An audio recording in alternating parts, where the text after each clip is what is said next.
आइए हम आराधना आरंभ करें। त्रिएक परमेश्वर पिता और पुत्र और पवित्र आत्मा के नाम से आमीन। सर्वशक्तिमान परमेश्वर पिता, इस समय आपको धन्यवाद देते हैं अब तक के रक्षा अनुग्रह के निमित्त। विशेष करके धन्यवाद देते हैं आज के पवित्र दिन के लिए कि आज के पवित्र दिन को देखने का अवसर प्रदान किया है। और इस समय जबकि आप आराधना स्तुति धन्यवाद करना चाहते हैं, इसलिए अपने उपस्थिति अगुवाई को हमारे बीच में दे। हमारे के मन और हृदय को शुद्ध और पवित्र कर, ताकि हम इस समय शुद्ध परों से आपका महिमा स्तुति और धन्यवाद कर सकें हमारे प्रभु यीशु ख्रिस्त के द्वारा आमीन। लोग गीत गाएंगे। गीत नंबर 10, गीत नंबर 10।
परमेश्वर, मुझे परख कर मेरी चिंताओं को जान ले और देख कि मुझ में कोई बुरी चाल है कि नहीं, और अनंत के मार्ग में मेरी अगुवाई कर।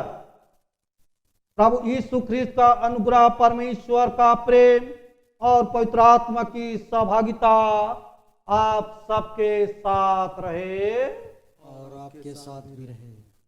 शुद्धता की प्रार्थना एक साथ अंगीकार करें।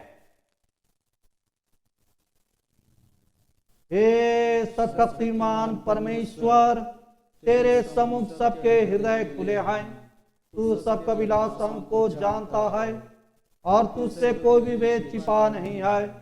अपने पवित्र आत्मा की प्रेरणा से हमारे हृदय विचारों को शुद्ध कर कि हम तुझसे पूर्ण रूप से प्रेम करें और योग रीति से तेरे पवित्र नाम की स्तुति करें, हमारे प्रभु ख्रिस्त के द्वारा।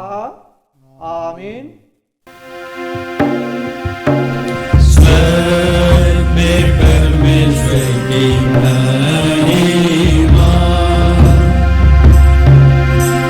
और पृथ्वी पर उसके लोगों को शांति। हे प्रभु परमेश्वर स्वर्गीय राजा,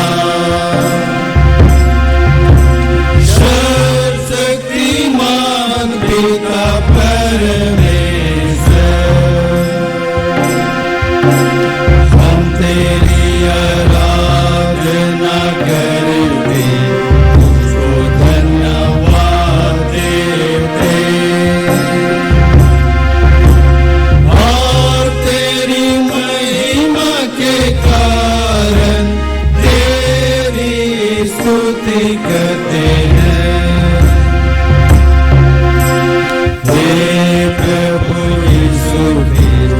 परमेश्वर पिता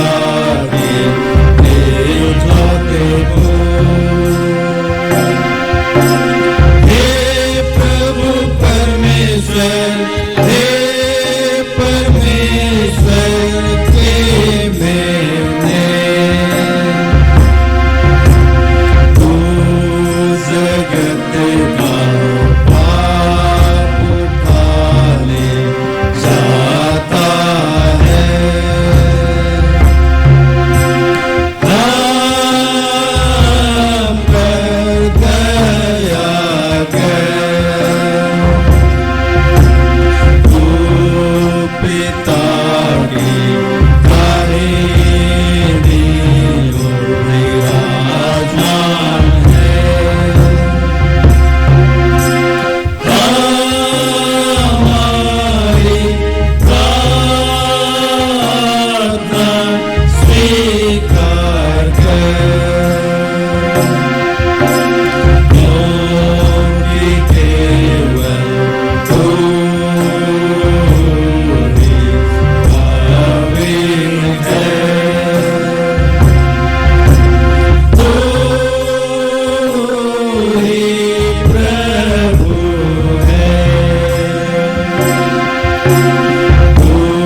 प्रार्थना करें।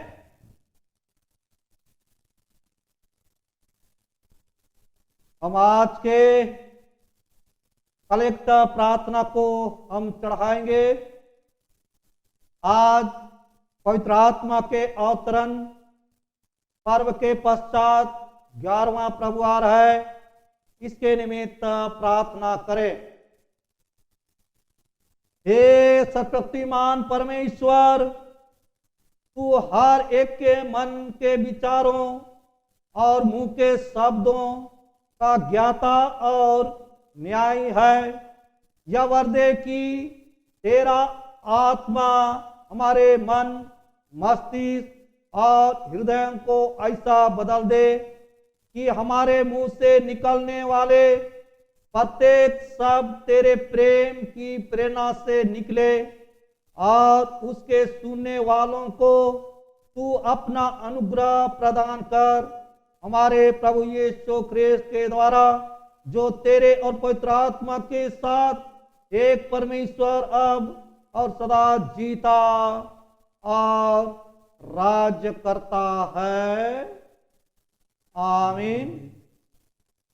हे परमेश्वर, तूने सब जाति के मनुष्यों को एक ही लहू से सारी पृथ्वी पर वास करने के लिए उत्पन्न किया और अपने धन्य पुत्र को इसलिए भेजा कि जो दूर हैं और जो निकट हैं दोनों को मेल का प्रचार करें। यह वर्दे कि इस देश के सब लोग तुझे टटोल कर पाए। और हे स्वर्गीय पिता, उस प्रतिज्ञा को शीघ्र पूरा कर जो तूने की है कि मैं सारे मनुष्यों पर अपना आत्मा उंडेलूंगा। हमारे त्राता यीशु ख्रिस्त के द्वारा। आमीन। हम इस समय हमारे पेरिस और डायसिस के लिए प्रार्थना करें। हे सर्वशक्तिमान और सनातन परमेश्वर, तू स्वर्ग और पृथ्वी की सब वस्तुओं का शासन करता है। दया कर हम तेरे दास और दासियों की प्रार्थना सुन और इस पेरिस और डायसिस को जो कुछ उसकी आत्मिक भलाई के लिए आवश्यक है सो दे। विद्यालय जिनमें युवक युवतियां तेरे विश्वास और भय में प्रतिपालन पाएं, सेवक जो तेरे दाग के बारी के इस भाग में काम करें, उपासनालय जिसमें पवित्रता की शोभा रहे, विश्वासियों को स्थिर और दृढ़ कर, बालकों की रक्षा और अगुवाई कर, बीमारों और दुखितों की सुधि ले और उन्हें चंगा कर, मरते हुओं को शांति दे, दुष्टों के मन फिरा और नम्र कर, निश्चिंतों को जगा, गिरे हुओं को उठा, पश्चातापियों को संभाल, अविश्वासियों को अपनी ओर खींच, अपने सत्य के वृद्धि में सब विघ्न दूर कर और यह वर्दे की सब एक चित और एक मन से तेरी कलीसिया के झुंड में मिले जुले रहें, ताकि तेरे नाम की प्रतिष्ठा और महिमा हो हमारे प्रभु यीशु ख्रिस्त के द्वारा। आमीन। हम इस समय हमारे देश के लिए, राज्य के लिए, पूरे मानव जाति के लिए विशेष रूप से प्रार्थना करें। इस समय जो कि महामारी अरे बीच में, इससे हम छुटकारा पा सकें, प्रार्थना करें। हे सर्वशक्तिमान परमेश्वर पिता, इस समय आपके पास में आते हुए आपके अपने ध्यान को उठाते हैं और विशेष रूप से प्रार्थना करते हैं हमारे देश के लिए, राज्य के लिए, पूरे मानव जाति के लिए, विशेष करके जो कि इन दिनों महामारी के संकट में पड़े हुए हैं और इससे हम सब छुटकारा पाना चाहते हैं। इसलिए प्यारे प्रभु, आपका दया तरस हर एक मानव के ऊपर में हो, ताकि इस महामारी से छुटकारा को देख सकें और जिसके द्वारा कि आपका महिमा हो सके हमारे प्रभु यीशु ख्रिस्त के द्वारा। आमीन।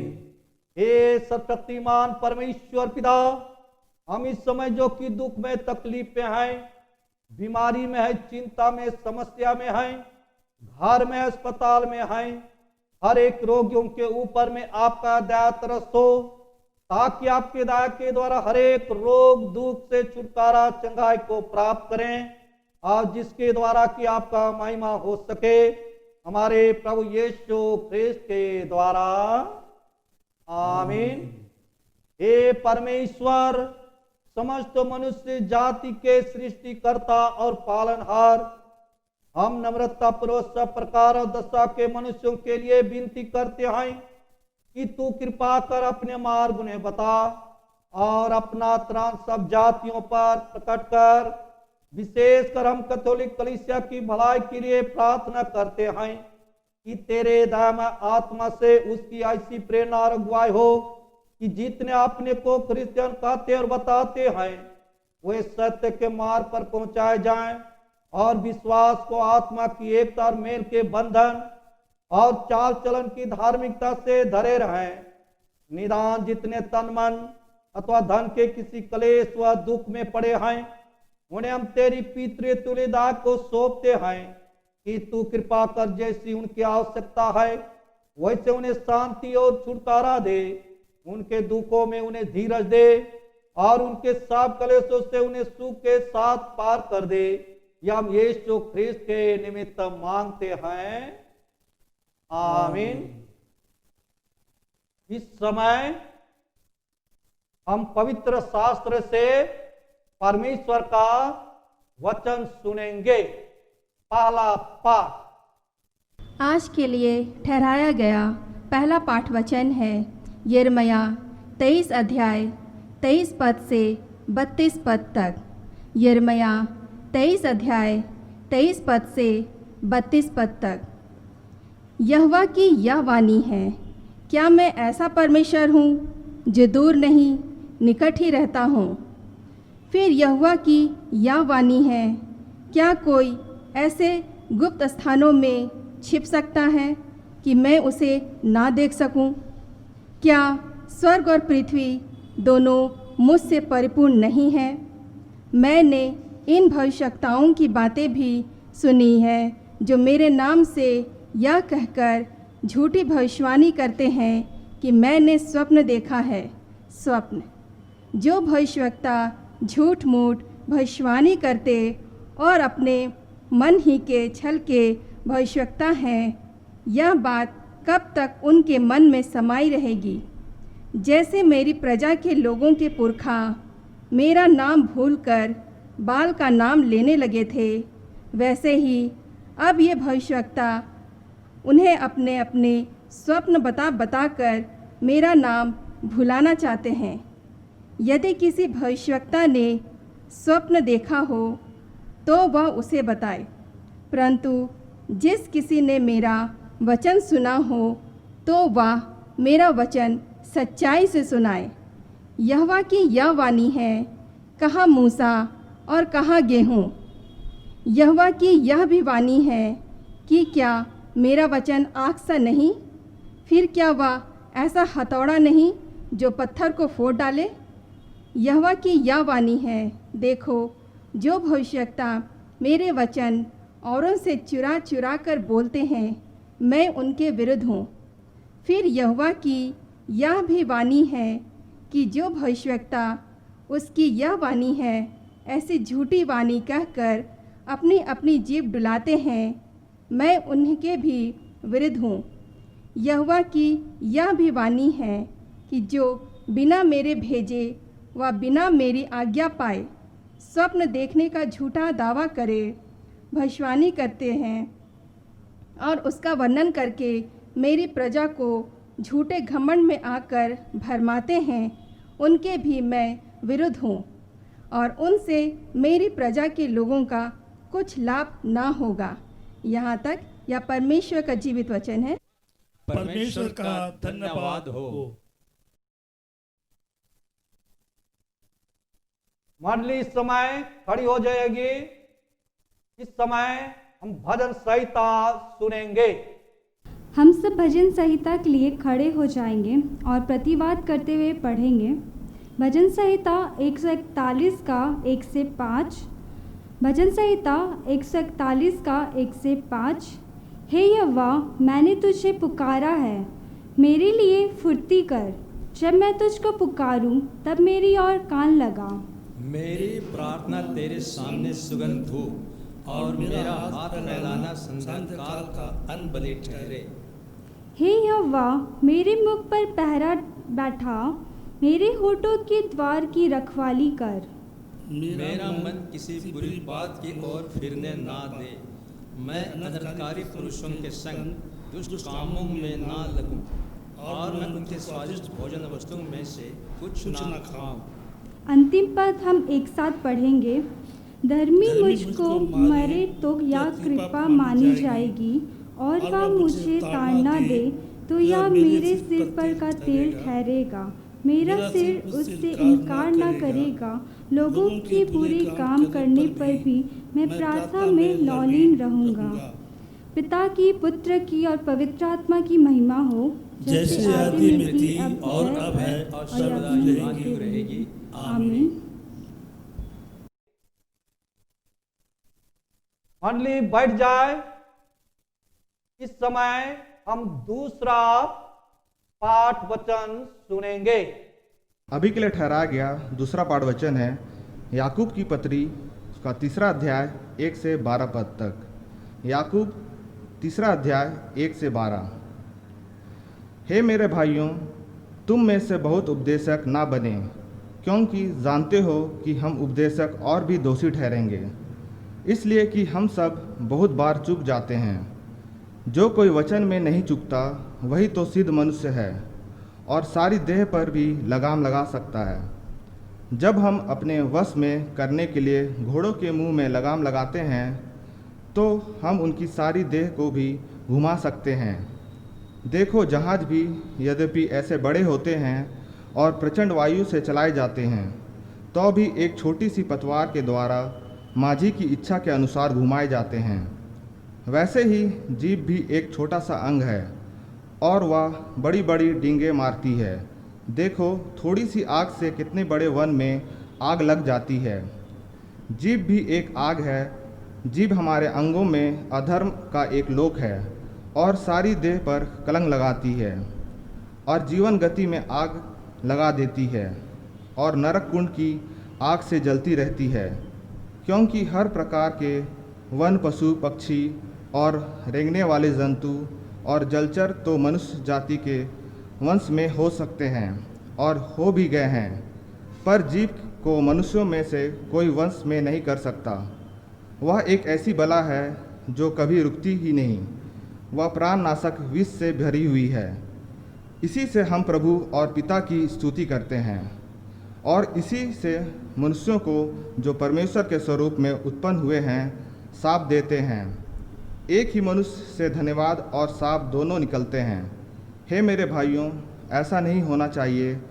क्या सोते के एक ही मुंह से मीठा और खारा जल दोनों निकलता है?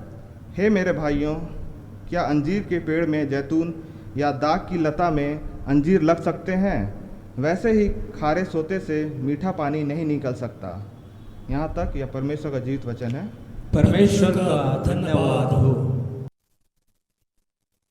हम लोग इस समय गीत गाएंगे।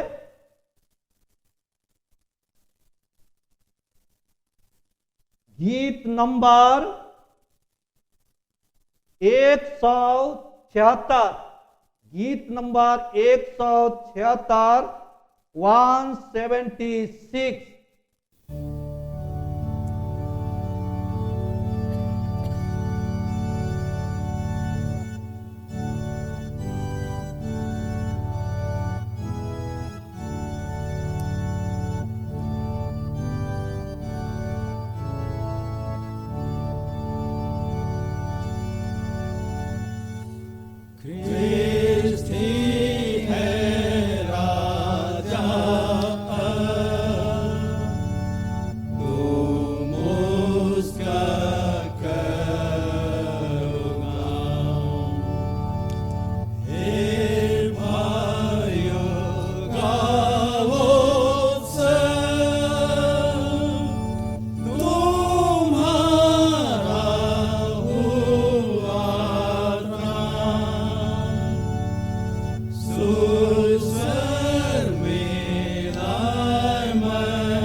मनन करो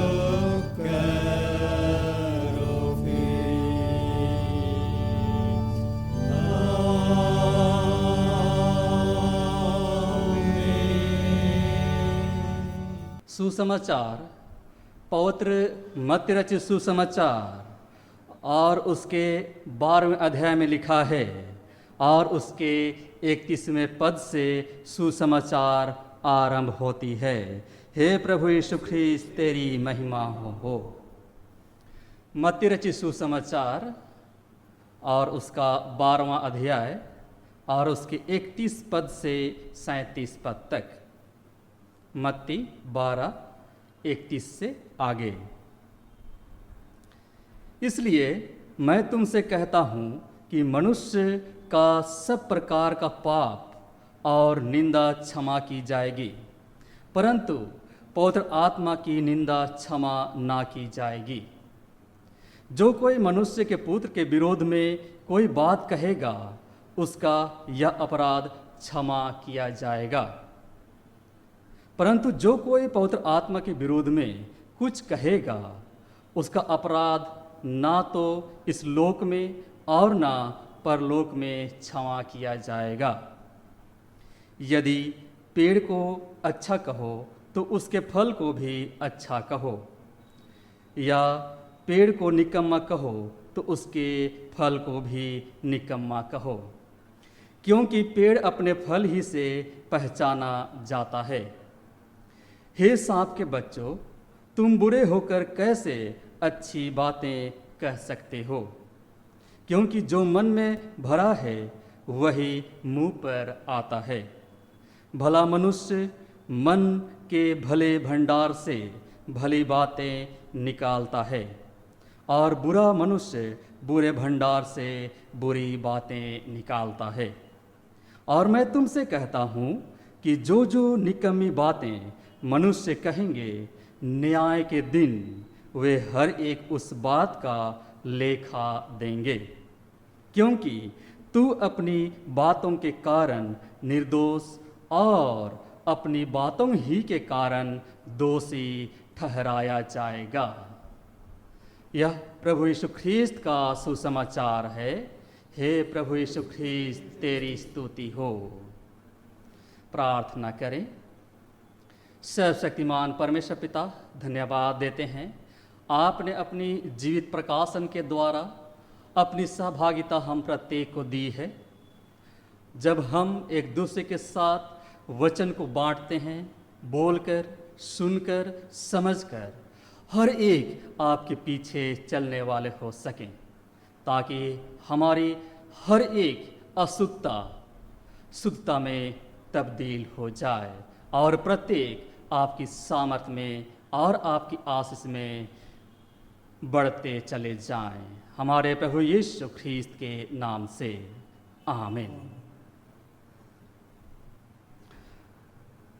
प्रभु में अति प्रियो, आज परमेश्वर संसार में रहते हुए अपनी स्वर्गीय आशीषों को हम प्रत्येक को देता है, जिससे कि हमारा व्यवहारिकता इस जगत में हर एक मनुष्य के लिए और अपने लिए वह उद्धार का कारण बन सके। और इसी सामर्थ के साथ परमेश्वर आज हम प्रत्येक को अपनी आनंद की सहभागिता में प्रवेश दिलाता है। मसीह मेरे प्रियो, आज सचमुच यह जो जगत है उसमें हम अपने जीवन की हर एक दशा को विभिन्न रूप से हम प्रस्तुत करते हैं, और तब ऐसे समय में परमेश्वर हमारे मन, हमारे हृदय, अर्थात हम जो कुछ भी बोलते हैं उसको वह फलवंत करना चाहता है। और इसी सामर्थ्य के साथ आज का विषय हम प्रत्येक को यह बतलाता है कि हमारे मुख से जो भी शब्द निकलते हैं वही हमारे फल को दर्शाएंगे, वही हमारा न्याय करेगी, और उसी के द्वारा हम परमेश्वर की स्वर्गीय आशीष को हम प्राप्त कर पाएंगे। और तब आज जिस तरह से हमने वचनों को सुना, पढ़ा, हम आइए उन पर अपने ध्यान को केंद्रित करें। और सबसे प्रमुख बात कि आज हमारी सोच और विचार हर एक पवित्र आत्मा की अगुवाई के द्वारा हो। और इसी के तहत आज परमेश्वर हम प्रत्येक को चिताता है, समझाता है कि हमारे मुख से अर्थात हमारे हृदय से जो भी बात निकलती है वह परमेश्वर की महिमा को प्रकट कर सके, परमेश्वर की सामर्थ को प्रकट कर सके। आइए हम इस विश्वास के साथ परमेश्वर की पवित्र आत्मा को अपने जीवन में स्थान देने वाले हो सकें। प्रभु यीशु ख्रीस्त को अपने आप को हम समर्पित करने वाले हो सकें, ताकि परमेश्वर की आशीष हम प्रत्येक के साथ सदा सर्वदा अर्थात जब तक हम इस दुनिया में रहें वह हमारे साथ बनी रहे। और जब हम परलोक पर भी चले जाएं फिर भी परमेश्वर की सामर्थ हमारी रक्षा करे और अपनी अनंत विश्राम में वह हम प्रत्येक को अनंत महिमा के साथ सहभागी करे। और आज का जो सुसमाचार जहां हम पाते हैं कि पवित्र आत्मा के विरुद्ध परमेश्वर अर्थात प्रभु यीशु ख्रीस्त हमें चिताता है, हमें समझाता है। और इसलिए यीशु ने पवित्र आत्मा के विरोध करने की चेतावनी उन फरीसियों को दी जो उस पर इल्जाम लगा रहे थे। उनमें से कोई भी व्यक्ति ऐसा नहीं था जो मुक्तिदाता की ओर आकर्षित होने को महसूस किया हो। उन्होंने अपने हृदय में पवित्र आत्मा की इस आवाज़ को सुना कि यह वही इस्राएल का अभिषिक्त मसीह है और अपने आप को उसका शिष्य मानकर घोषित कर दो। उसकी उपस्थिति के प्रकाश में उन्होंने अपनी अपवित्रता को देखा और आज तक उस धार्मिकता की चाह करते आए थे जिसे वे स्वयं नहीं बना सकते थे। परंतु पवित्र आत्मा को रद्द करने के बाद उनके लिए बेइज्जती की बात होगी कि वे उसे मसीह के रूप में ग्रहण करें। उन्होंने अपने कदमों को अविश्वास की राह पर बढ़ा दिया था, इसलिए अपनी गलतियों को स्वीकारना भी उनके लिए घमंड की बात थी। और सच्चाई को स्वीकार करने से बचने के लिए उन्होंने मसीह की शिक्षा के विरोध में हिंसक उदंडता को अपना लिया था। उसकी महान सामर्थ और शक्ति तथा दया और करुणा के प्रदर्शन ने उनको और भड़का दिया था। वे लोग मुक्तिदाता को चमत्कार के काम को करने से नहीं रोक सके और उसके उपदेशों को चुप नहीं करा सके, परंतु उन्होंने अपनी पूरी शक्ति उसको गलत साबित करने में लगा दिया। अभी भी परमेश्वर का पवित्र आत्मा उन्हें महसूस कराने के लिए उनके पीछे था और उन्होंने उसकी सामर्थ को समझने के मार्ग में बहुत सी बाधाएं खड़ी कर रखी थी। संसार का महत्तम शक्तिशाली प्रतिनिधि जो मनुष्य के हृदय पर कार्य करने के लिए प्रयत्नशील था, परंतु उन्होंने उसे कोई भी महत्व नहीं दिया। यह परमेश्वर नहीं है जो किसी के हृदय को कठोर या आंखों को बंद कर देता है। वह तो प्रकाश भेजता है ताकि हर एक अपनी गलतियों को सुधारें और सही मार्ग की ओर ले जाने में उनकी अगुवाई करे। या तो प्रकाश को रद्द कर देने का नतीजा है कि आंखें बंद हो जाती हैं और हृदय कठोर हो जाता है। अक्सर ऐसा धीरे धीरे होता है और लगभग दिखाई नहीं पड़ता है। प्रकाश परमेश्वर के वचन द्वारा आत्मा तक पहुंचता है, चाहे वह उसके सेवकों द्वारा हो या सीधे उसकी आत्मा द्वारा हो। परंतु जब प्रकाश की एक किरण का भी अनादर हो जाता है तो आत्मिकता की दशा सुन्न होने लगती है और प्रकाश की दूसरी किरण साफ नहीं दिखाई देती है। इस प्रकार अंधियारा बढ़ने लगता है और तब तक बढ़ता रहता है जब तक आत्मा में अंधेरा ना छा जाए। ऐसा ही इन यहूदी मुखियाओं के साथ हुआ था। यद्यपि वे समझ गए थे कि ईश्वरीय शांति मसीह के साथ है, परंतु सच्चाई में रुकावट डालने के लिए पवित्र आत्मा के कार्यों को शैतान के कार्य की संज्ञा देने लगे। जानबूझकर ऐसा करके धोखे को चुने और उन्होंने अपने आप को शैतान के हाथों में दे दिया तथा इसके बाद उसी की शक्ति के नियंत्रण में चले गए।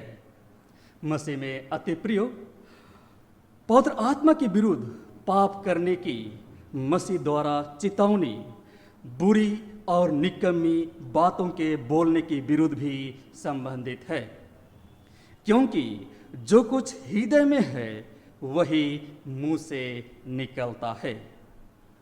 क्योंकि जो मन में भरा है वही मुंह पर आता है, परंतु शब्द चरित्र से भी बढ़कर बयान करती है। उनमें वह शक्ति होती है कि वह चरित्र को भी बदल डाले। मनुष्य अपनी ही बातों से प्रभावित होता है।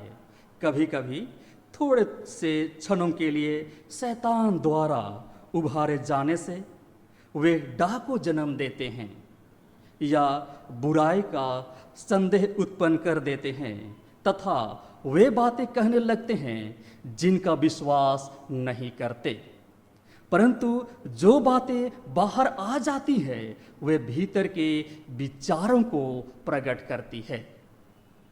वे अपनी ही बातों से धोखा खा जाते हैं और विश्वास करने लग जाते हैं कि जो सत्य कहा गया है वह शैतान की ओर से है। जब एक बार अपने विचार या निर्णय को हमने जाहिर कर दिया तो अक्सर उस पर चलना हमारे लिए गर्व की बात मानी जाती है और अपने आप को सही साबित करने के लिए तब तक हम कोशिश करते हैं जब तक समझ ना लें कि वे सही हैं। शंका वाली बात करना बहुत खतरनाक है। ईश्वरीय प्रकाश पर संदेह करना या उसकी आलोचना करना भी खतरनाक है। लापरवाही तथा अनादर भरी आलोचना करने की आदत चरित्र को प्रभावित करती है। अविश्वास और सम्मान एक दूसरे में घुल मिल जाते हैं। बहुत से लोग इस आदत के कारण अनजाने में अपने आप को खतरे में डाल देते हैं और अंततः पवित्र आत्मा के कार्यों को रद्द कर देते हैं।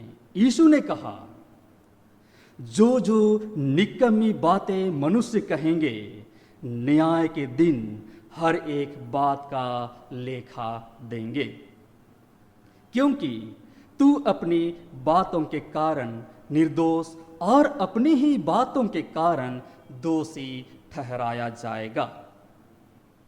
तब यीशु ने जो उसके वचनों से प्रभावित हुए थे बड़ी खुशी के साथ उसे सुन रहे थे, परंतु पवित्र आत्मा को अपने हृदय में स्थान देने के लिए आत्मसमर्पण नहीं किए थे। उन्हें एक और चेतावनी दिया केवल पवित्र आत्मा से मुंह मोड़ लेने से नहीं, बल्कि उसकी अनदेखी कर देने से भी जीवन बर्बाद हो जाता है। जब अशुद्ध आत्मा मनुष्य में से निकल जाती है, यीशु ने कहा, तो सूखी जगहों में विश्राम ढूंढती फिरती है और पाती नहीं। तब कहती है कि मैं अपने उसी घर में जहाँ से निकली थी लौट जाऊंगी, और आकर उसे सुना, झाड़ा बुहार और सजा सजाया पाती है। और वह जाकर अपने से और बुरी 7 आत्माओं को अपने साथ ले आती है, और वे उसमें बैठकर वहाँ वास करती है, और उस मनुष्य की पिछली दशा पहले से भी बुरी हो जाती है। मसीह के दिनों में भी बहुत से ऐसे लोग थे जैसे आज के युग में भी हैं। कुछ समय के लिए ऐसा लगता है कि शैतान के चंगुल से हर एक हम बाहर आ गए हैं। परमेश्वर के अनुग्रह से जिस बुरी आत्मा ने उन पर नियंत्रण कर रखा था, उससे वे स्वतंत्र हो गए थे। परमेश्वर के प्रेम में वे आनंद करने लगे, परंतु जैसे कि दृष्टांत में पथरीली जमीन थी, वैसे ही वे उस प्रेम में स्थिर ना रह सके। वह प्रतिदिन अपने आप को परमेश्वर के हाथों में समर्पित नहीं किए, ताकि मसीह उनके हृदय में वास करे, और तब वह जाकर अपने से और बुरी 7 आत्माओं को अपने साथ ले आती है, और फिर वे लोग पूर्ण रूप से बुराई की शक्ति के अधीन हो जाते हैं। अतः जब आत्मा अपने आप को मसीह को समर्पित कर देती है, तो उस नए हृदय पर नई शक्ति का नियंत्रण हो जाता है। उसमें एक ऐसा बदलाव आ जाता है जो मनुष्य स्वयं अपनी शक्ति द्वारा कभी भी प्राप्त नहीं कर सकता है।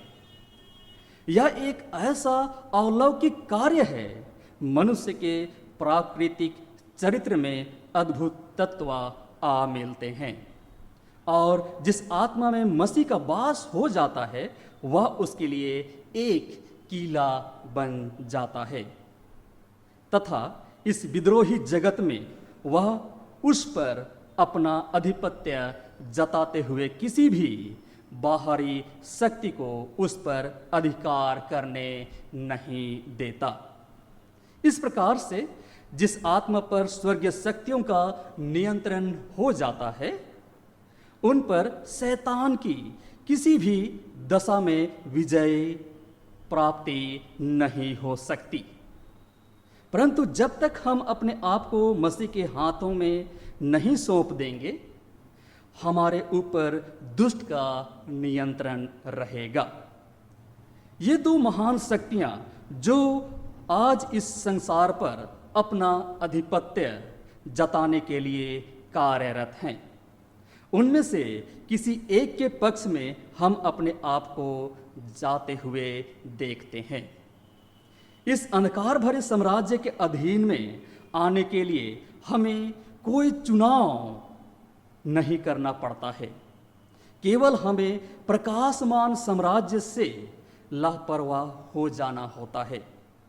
यदि हम स्वर्गीय शक्तियों के साथ मेल नहीं रखते हैं, तो हमारे हृदयों पर शैतान अपना अधिकार करके अपना वास स्थान बना लिया होता है। बुराई के विरुद्ध केवल एक ही उपाय है कि मसीह को उसकी धार्मिकता में विश्वास रखते हुए अपने हृदय में रहने को स्थान हम दें। जब तक हम परमेश्वर के साथ संपूर्ण रूप से संबंध नहीं जोड़ लेंगे, तब तक स्वयं के खोखले प्रेम के प्रभाव से, आत्मसंतुष्टि से और पाप की परीक्षा में पड़ने से अपने आप को बचा नहीं पाएंगे। हो सकता है कि हम बहुत सी बुरी आदतों को छोड़ दें, कुछ समय तक शैतान की संगति से दूर रहें, परंतु परमेश्वर के साथ संपूर्ण रूप से संबंध स्थापित किए बिना प्रत्येक क्षण उसके हाथों में समर्पण करते रहते बिना हम हार सकते हैं। मसीह के साथ व्यक्तिगत परिचय हुए बिना और लगातार उससे संपर्क रखे बिना हम लोग दुश्मन की दया पर निर्भर हो जाएंगे, अंततः उसी के वश में चले जाएंगे। मसीह मेरे प्रियो, अर्थात उस मनुष्य की पिछली दशा पहले से भी और बुरी हो जाती है, और यीशु ने कहा कि इस युग के बुरे लोगों की दशा भी ऐसे ही होगी। संसार में उनसे अधिक कठोर हृदय वाला कोई नहीं होगा, जिन्होंने दया की दावत को ठुकराते हुए अनुग्रह की आत्मा का विरोध किया। पवित्र आत्मा के विरोध अति प्रचलित पाप यह है कि पाप से पश्चाताप करने के लिए स्वर्गीय निमंत्रण का लगातार विरोध करते रहना। मसीह को रद्द कर देने का प्रत्येक कदम उद्धार को रद्द कर दिए जाने तथा पवित्र आत्मा के विरुद्ध पाप करने की ओर बढ़ता जाता है।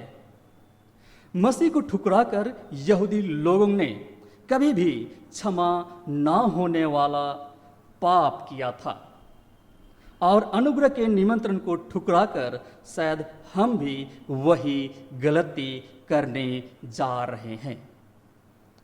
हम जीवन के राजकुमार का अनादर करते हैं और शैतान के मंदिर के सामने और स्वर्गीय विश्व के सामने उसे शर्मिंदा होने की दशा में पहुंचा देते हैं। जब उसके प्रतिनिधियों के संदेशों को ठुकराकर और शैतान के दूतों की बातों को सुनने लगते हैं तो आत्मा को जो मसीह से दूर खींच ले जाता है। कोई भी व्यक्ति जब तक ऐसा करता रहेगा उसे ना तो क्षमा मिलेगी और ना ही कोई आशा होगी, और अंततः वह परमेश्वर से मेल करने की इच्छा को ही त्याग देगा। यीशु अभी भी लोगों को उपदेश दे रहे थे कि उसके चेले संदेश लाए कि उसकी माँ और भाई लोग उससे मिलने के लिए आए हैं। वह जानता था कि उनके मनों में क्या है और वे क्यों उससे मिलने के लिए आए हैं। तब उन्होंने उत्तर देते हुए कहा, कौन है मेरी माता और कौन है मेरे भाई? और अपने चेलों की ओर अपना हाथ बढ़ाकर कहा, देखो मेरी प्रजा।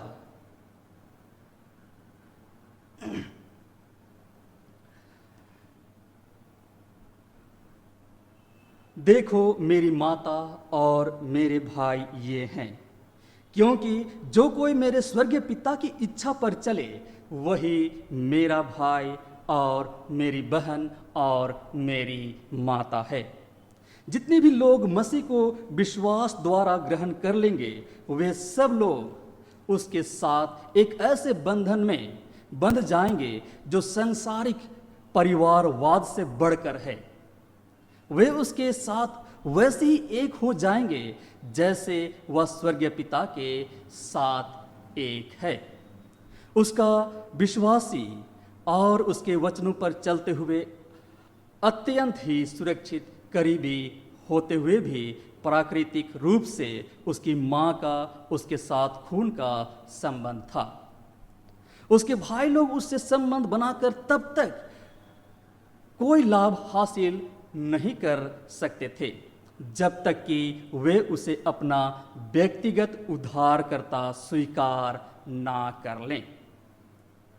अतः इस पृथ्वी वाले अपने परिवार के सदस्यों को कितना सहारा मसीह को मिल गया होता यदि वे यह विश्वास कर लिए होते कि वह स्वर्ग से आया है तथा उसके साथ मिलकर परमेश्वर के कार्यों को किए होते।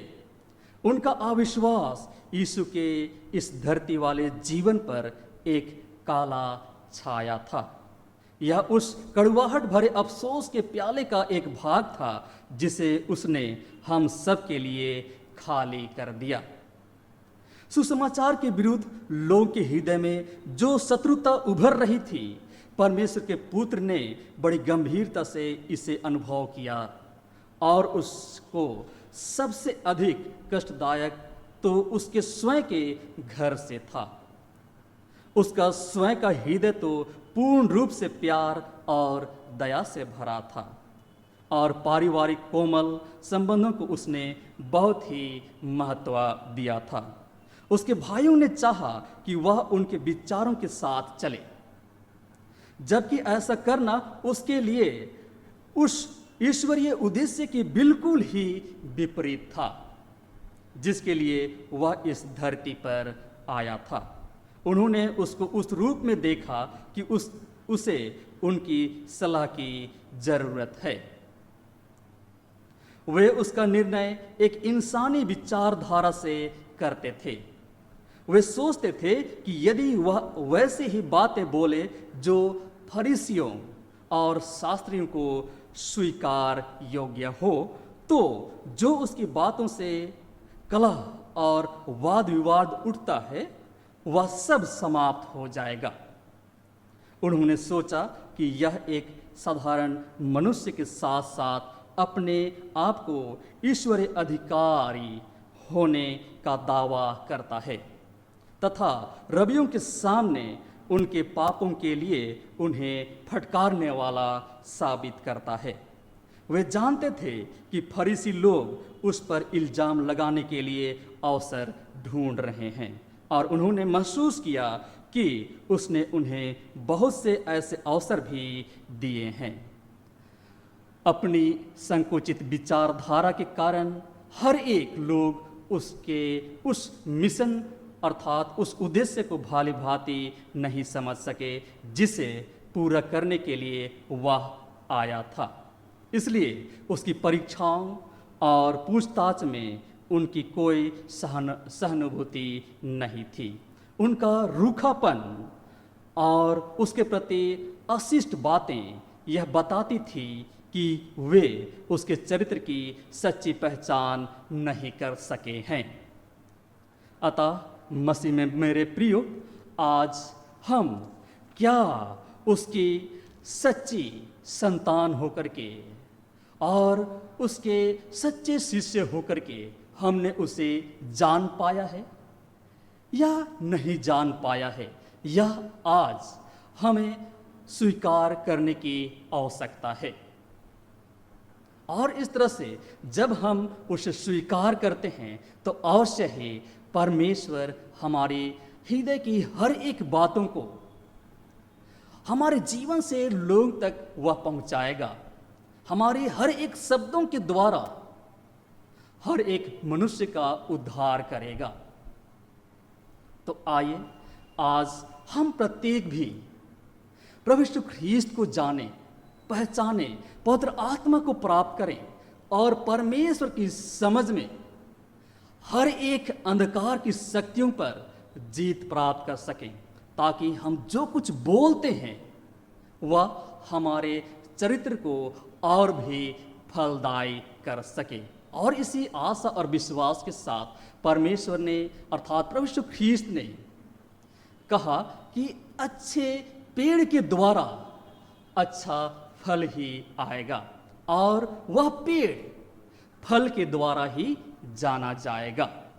तो आइए मैं और आप हर एक जिसे परमेश्वर ने उस पवित्र आत्मा की सामर्थ को दिया है, हर एक हम अच्छे फल लाने वाले हो सके और हर एक बात विवादों में परमेश्वर की सामर्थ के द्वारा हर एक उद्धार के कार्यों को हम एक दूसरे के साथ बांटने वाले हो सकें, ताकि परमेश्वर का उद्देश्य इस जगत में पूरी हो और हर एक हम सुरक्षा के साथ और शांति के साथ और आनंद के साथ हम बढ़ते चले जाएंगे। तो आइए अब हम अपने हर एक विश्वास को और हर एक भरोसे को परमेश्वर पर हम समर्पित करें, ताकि परमेश्वर की आशीष हम प्रत्येक के साथ सदा सर्वदा बनी रहे। आइए हम प्रार्थना करें। जीवित और सामर्थ्य परमेश्वर पिता, धन्यवाद देते हैं आपने इन वचनों के द्वारा अपनी उपस्थिति और अपने पवित्र आत्मा की सहभागिता हम प्रत्येक को दी है, ताकि हर एक अंधकार की शक्तियों पर हम जीत प्राप्त कर सकें और शैतान पर भी जीत प्राप्त करते हुए सदा आपकी महिमा में आगे बढ़ सकें। आपकी अनुग्रह, आपकी अगुवाई, आपकी सुरक्षा हमारे साथ बनी रहे, हमारे प्रभु यीशु ख्रीस्त के नाम से आमीन। अब हम अपने विश्वास की घोषणा करेंगे।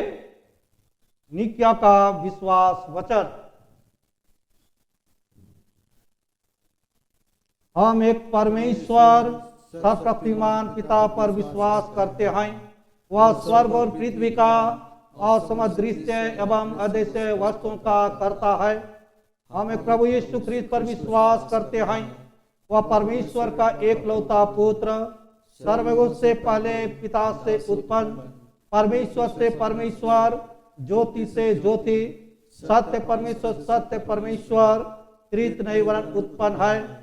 उसका पिता का तत्व एक है, उसी के द्वारा सब वस्तुएं बनी। हम मनुष्यों के लिए और हमारे उद्धार के निमित्त वह स्वर्ग से उतर आया। पवित्र आत्मा के सामर्थ से वह कुंवारी मरियम से जन्मा और मनुष्य बना। पुन्तियुस पिलातुस के शासन में वह हमारे लिए क्रूस पर चढ़ाया गया। उसने धूप भोगा, वह मारा और गाड़ा गया। पवित्र शास्त्र कथन के अनुसार वह तीसरे दिन जी उठा। वह स्वर्ग पर चढ़ गया और पिता की दाहिनी ओर विराजमान है। वह जीवित और मृतों का न्याय करने के लिए महिमा के साथ फिर आएगा और उसके राज्य का भी अंत ना होगा। हम पवित्र आत्मा पर विश्वास करते हैं। वह प्रभु और जीवन दाता है। वह पिता और पुत्र से निकलता है। पिता और पुत्र के साथ आराधना और स्तुति की जाती है। वह नबियों के द्वारा बोला। हम एक पवित्र के और प्रेरित कलीसिया पर विश्वास करते हैं। हम पापों के क्षमा के लिए एक बपतिस्मे को मानते हैं। हम मृत्यु को पुनरुत्थान की और आने वाले युग की जीवन की प्रतीक्षा करते हैं। आमीन। प्रभु में अति प्रिय हमारे प्रभु यीशु ख्रीस्त ने कहा, प्रभु हमारा परमेश्वर ही एकमात्र प्रभु है। तू प्रभु अपने परमेश्वर को अपने संपूर्ण मन, संपूर्ण प्राण, संपूर्ण बुद्धि और संपूर्ण शक्ति से प्रेम कर। यह पहली आज्ञा है। दूसरी यह है, अपने पड़ोसी को अपने समान प्रेम कर। इनसे बड़ी और कोई आज्ञा नहीं। परमेश्वर ने संसार से ऐसा प्रेम रखा कि उसने अपना एक लौता पुत्र यीशु ख्रीस्त दे दिया कि वह हमें पापों से बचाए, स्वर्ग में हमारे लिए निवेदन करता हो और हमें शाश्वत जीवन में पहुंचाए। इसलिए हम पश्चाताप और विश्वास के साथ अपने पापों का अंगीकार करें। हम परमेश्वर की कृपा से उसकी आज्ञाओं का पालन करने का और सब लोगों के साथ मेल मिलाप और प्रेम से रहने का दृढ़ संकल्प करें। पाप स्वीकार की प्रार्थना हम सभी एक साथ कहें। हे सर्वशक्तिमान परमेश्वर, हमारे स्वर्गीय पिता, हमने मन वचन और कर्म से तेरे विरुद्ध और एक दूसरे के विरुद्ध पाप किया है। हमने अपनी अज्ञानता और दुर्बलता के कारण और जानबूझकर ही बुराई की है और भलाई करने में असफल रहे हैं। इन सब पापों के लिए हम सचमुच खेदित हैं और अंतःकरण से पश्चाताप करते हैं। तेरे पुत्र यीशु ख्रीस्त ने हमारे लिए अपने प्राण दिए, उसी कारण हमने अपने पापों को क्षमा किया और यह वर दे कि भविष्य में हम नया जीवन पाकर सदा तेरी सेवा करें, ताकि तेरे पवित्र नाम की महिमा हो। आमीन। सर्वशक्तिमान परमेश्वर उन सबको क्षमा करता है जो अपने साथियों को क्षमा करते और सच्चा पश्चाताप करते हैं वह आप पर दया करे, आपके सब पापों को क्षमा करे और उनसे आपको छुटकारा दे, सब भले कामों में आपको स्थिर और सबल करे और शाश्वत जीवन में बनाए रखे। आमीन। परमेश्वर का धन्यवाद हो।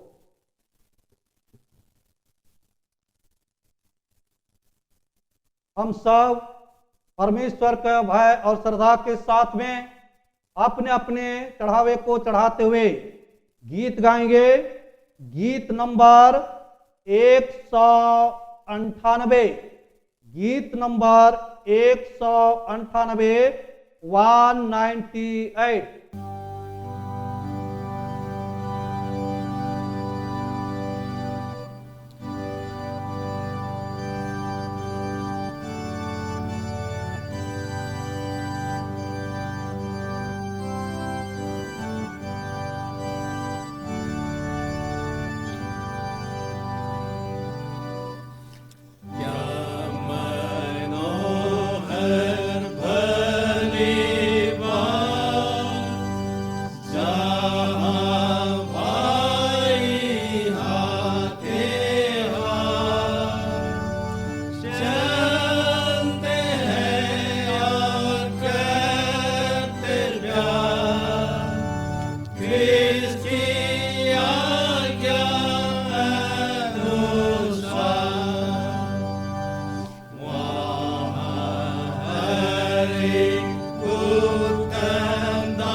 हम इस समय परमेश्वर के भेंट या दान के लिए प्रार्थना करें। सर्वशक्तिमान परमेश्वर पिता, धन और महिमा आप ही की ओर से मिलती है और आप ही में से पा करके हम इस समय भेंट या दान को लाते हैं, इसे स्वीकार कर आशीष कर, ताकि हम आपका महिमा और स्तुति के कार्य में आ सके हमारे प्रभु ख्रिस्त के द्वारा। आमीन। हे प्रभु हम पर दया कर, हे कृष्ण हम पर दया कर, हे प्रभु हम पर दया कर। हे हमारे पिता, तू जो स्वर में है, तेरा नाम पवित्र माना जाए, तेरा राज आए, तेरी तेजस्वर पूरी होती है, वैसे पृथ्वी पर भी हो। हमारे प्रतिदिन की रोटी आज हमें दे और हम अपराधों को क्षमा कर, जैसे हमने अपने अपराधों को क्षमा किया है, और हम परीक्षा में ना डाल, परंतु बुराई से बचा, क्योंकि राज और सामर्थ और महिमा जुगान जो तेरे ही है। आमीन। परमेश्वर की शांति जो सारी समझ से परे है, परमेश्वर को और उसके पुत्र हमारे प्रभु यीशु ख्रिस्त के ज्ञान और प्रेम में आपके हृदय विचारों को सुरक्षित रखे, और सर्वशक्तिमान परमेश्वर पिता, पुत्र और पवित्र आत्मा की आशीष आप पर हो और आपके साथ सदा सर्वदा बनी रहे।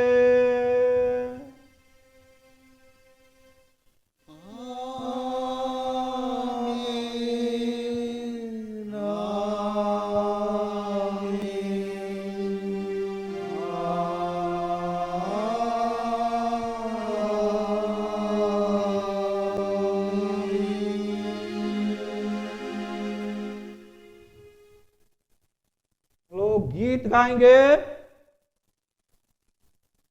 गीत नंबर 166, गीत नंबर 166, 166।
मैं रात को दिन कर दूं।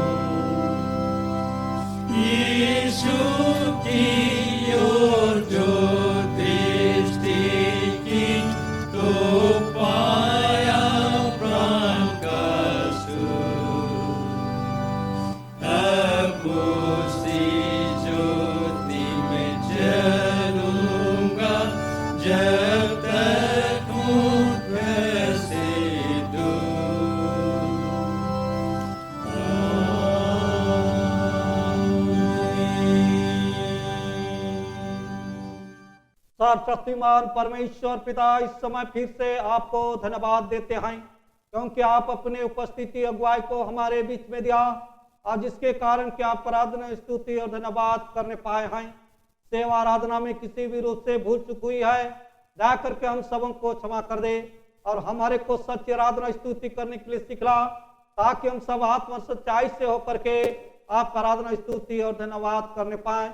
अब तक हम हर एक को संभाल कर रखा, सुरक्षित रखा है, जीवित रखा है, वैसा ही आगे भी हम हर एक को अपने अनुग्रह के हाथ में छिपाए रखना, ताकि आपके अनुग्रह के द्वारा हम प्रत्येक का जीवन सुरक्षित पाए जाए और जिसके द्वारा कि आपका महिमा स्तुति धन्यवाद होने पाए। एक एक बातों के निमित्त इस समय आपको धन्यवाद देते हैं। धन्यवाद के प्रार्थना को आपके प्रिय पुत्र हमारे उद्धारकर्ता प्रभु यीशु के नाम से माते सुन और दया से ग्रहण कर, आमीन। हम आप सबों को धन्यवाद देते हैं कि आप सभी के साथ हमने इस ऑनलाइन चर्च सर्विस में सहभागी हो पाए हैं और हर एक परमेश्वर की उद्धार और आशीष को प्राप्त कर पाए हैं। और अब हम उसकी न्याय में हर एक अपने आप को समर्पित कर सकें, ताकि परमेश्वर का उद्देश्य हम प्रत्येक के साथ पूरी हो पाए। सबों को धन्यवाद और यीशु सहाय।